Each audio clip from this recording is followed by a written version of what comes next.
Hi friends, எல்லாருக்கும் வணக்கம். இன்றைக்கி வந்து லஞ்சுக்கு புதினா துவையலும் தயிர் சாதமும். புதினா துவையல் அரைக்குவாங்க, கொஞ்சோண்டு உளுத்தம்பருப்பு எடுத்து வறுத்துக்குவோம். லேசாக ஒரு சொட்டு எண்ணெய் போட்டுக்கலாம். லேசாக ஒரு சொட்டு எண்ணெய் போட்டு வறுத்துக்குவோம். எண்ணெய் கொஞ்சமாக இருக்கிறதுனால கொஞ்சம் எண்ணெய் போதும். இது செவந்து வந்ததும் கொஞ்சம் கருவேப்பிலை வச்சுருக்கிறேன், புதினா வச்சுருக்கிறேன். புதினாவோட கருவேப்பிலையும் சேர்த்துக்கிறேன், வதக்கிக்குவோம். மறுபடியும் இன்னும் 2-3 சொட்டு எண்ணெய் போட்டுட்டு புதினாவையும் கருவேப்பிலையும் போட்டுக்குவோம். நைட்டு ஆஞ்சி அரைச்சி வச்சுருந்தேன், ஆனால் ஃப்ரிட்ஜில் வைக்க மறந்துட்டேன். சுத்தமாக தவண்டு போச்சு. வதக்கிக்குவோம். இதையும் இது கூட கொஞ்சோண்டு புளி, ஒரு 2 பச்சை மிளகா சேர்த்துக்குவோம். 4 பச்சை மிளகா சேர்த்துருக்குறேன், எனக்கு கொஞ்சம் காரம் பிடிக்கும், சேர்த்து வச்சுருக்கிறேன். இதை கொஞ்சம் பச்சை வடை போகிற அளவுக்கு வதக்கிக்குவோம். இது வதங்குறதுக்கு கொஞ்சம் புளி சேர்த்துக்குவோம். இது கூட கொஞ்சம் தேங்காய் இருந்தாலும் சேர்த்துக்கலாம். எனக்கு இப்போ உடச்ச தேங்காய் இல்லை, கொஞ்சோண்டுக்காக வேணான்ட்டு இது மட்டும் தான் வதக்குறேன். இது கூட கொஞ்சம் தேங்காய் சேர்த்துக்கிட்டிங்கன்னா இன்னும் டேஸ்ட்டாக இருக்கும். புதினா கருவேப்பிலை வதங்கின வாசனை நல்லா வந்து போதும், அடுப்பு ஆஃப் பண்ணிக்குவோம். இதை ஆற விட்டுருவோம். அது கூட தயிர் சாதம் தாளிப்போம். தயிர் சாதம் தாளிச்சுக்குவோம். எண்ணெய் கஞ்சதும் கருவேப்பிலை பருப்பு போட்டுட்டு கருவேப்பிலையும் பச்சை மிளகா மட்டும் தான் எடுத்து அரைச்சி வச்சுருக்கேன்.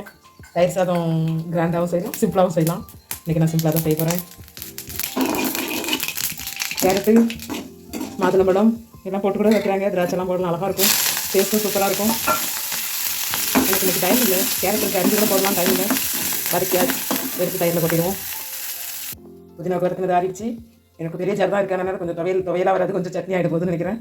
ஏன்னா தண்ணி ஊற்றி அரைச்சா தான் மசியும். ஒரு ஓட்டிட்டு பார்ப்போம். எங்கிட்ட சின்ன ஜார் இல்லை, பெரிய ஜார் தான். அதனால் எனக்கு ஓரத்தையே ஒட்டிக்கும்.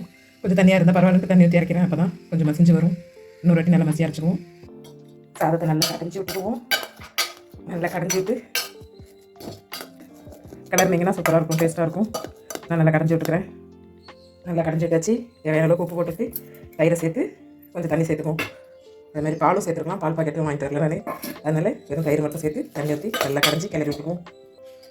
நல்லா பயப்படாமல் தண்ணி ஊற்றி கிளறிக்கலாம். தண்ணியாக இருக்கும் யோசிக்க வேண்டியதில் சுட்டோட கிளறி இருக்கும், நல்லா கெட்டியாகிடும்.